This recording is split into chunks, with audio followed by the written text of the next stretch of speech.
We've got some fresh new young talent doing some things that I know you haven't heard before. 1, 2, 3, listen.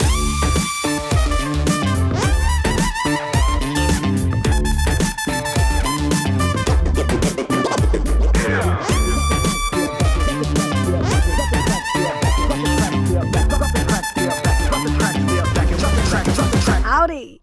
What up, what up? Welcome to the Gnani Podcast episode 2.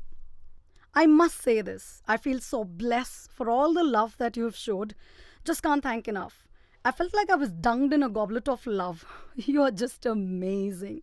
The comments, suggestions, likes received were overwhelming. Of course, some of you want me to continue singing, but I call it blind love. Because my daughter gave me this reality check. She warned me and said, don't you ever sing again. And the considerate person that I am, and on a humanitarian ground, I decided I will not sing. Because मेरा गाना आपके सेहत के लिए हानिकारक हो सकता है. Well, so what are we in for today? We are in for unlocking happiness. What do you think one means when one says happiness is the cornerstone of a good life? I feel one means that the entire crux of oneself depends on happiness, as it is the core. If I'm happy, everything in and around me is good, and if I'm not, then inside me and outside is not good at all.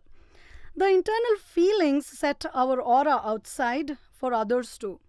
If I'm unhappy, it affects my family, work, friends, and everything starts falling apart thereafter. On the contrary, if I'm happy, everything goes smooth and days seem shorter and beautiful. If happiness is so important, what does happiness mean to you? What is your happiness? Have you ever thought about it, like actually spent a moment on this question? Have you ever pondered, or have you just lived happily or unhappily without even thinking about it? When I posed this question to myself, I figured out that to me, happiness is not a state of mind. It's a quality, a trait, a characteristic, in fact, a behavioral pattern.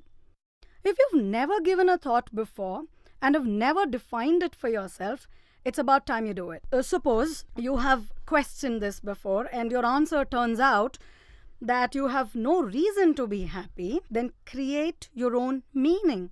Form your own definition. Most often than not, others' definitions do not cater to our requirements. Then suit yourself. Remember, opening yourself to the world and being patient with consequences will be very necessary. Learn to cultivate patience and optimism. Here's something you should do. See what interests you, what keeps you hooked onto it. It could be reading, listening to music, fine arts, performing arts, watching a movie, hitting up with friends, meditation, and so on and so forth. Seek and find kind of thing. Once you've found it, feed it, water it, nurture it, and let it grow. Make time for it and let it flourish. Basically, I'm saying externalize your passions. Make happiness a habit, because habits die hard. And happiness comes to those who learn to breathe and wait. Or make it a culture, because when you make it a culture, it will become a tradition for an entire posterity. That said, I would also say, eat enough and eat nutritious food, sleep well, exercise, and meditate every single day. I read on someone's t-shirt, it said, happiness is the best decision. Perfect. It is a decision. And if you haven't taken one yet, it's just about time you do it. You know what, love? People call me a happy pill. And yes, I am one. Marie Kondo says, joy sparks when you touch or feel something that makes you feel good. And that joy just elevates. And for her, that's exactly what happiness is. And I believe the best present you can give someone is happiness. Don't just be happy yourself. Pass it on. Amusingly, I'm always asked, how are you happy all the time? Well, because I constantly tell myself, chillax, this will pass. Moreover, I find happiness in giving one, and it increases mine 1,000-fold. Yes, trust me, it works. It may come in small packages, big ones, in hugs and kisses, in Hershey and Cadbury chocolates, in a rose, in a drink, etc. For me, it comes in understanding people, forgiving them, giving chances, and curving my lip up in a smile, spreading love. For you, it could be different.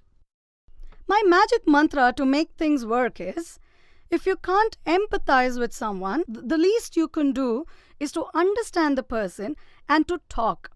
Most of the time, this solves the problems and will avoid presumptions. Continuing on that note, here's what we're going to be doing at the Gnani podcast.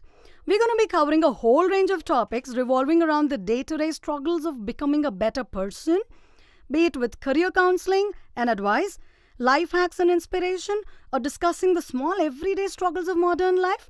We're going to provide you with resources in the forms of videos, blogs, and productivity collateral, and hopefully you'll tell us if these tips and tricks have helped you lead a happier and more fulfilling life. Now come on, tell me if you like what I said today or how I can better it.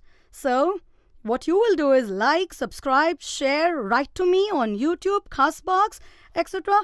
Show me your love. So beauty, saying that stay happy and let others also stay happy. Here I sign off. Loads of love. See you. Bye-bye. All right, hit it.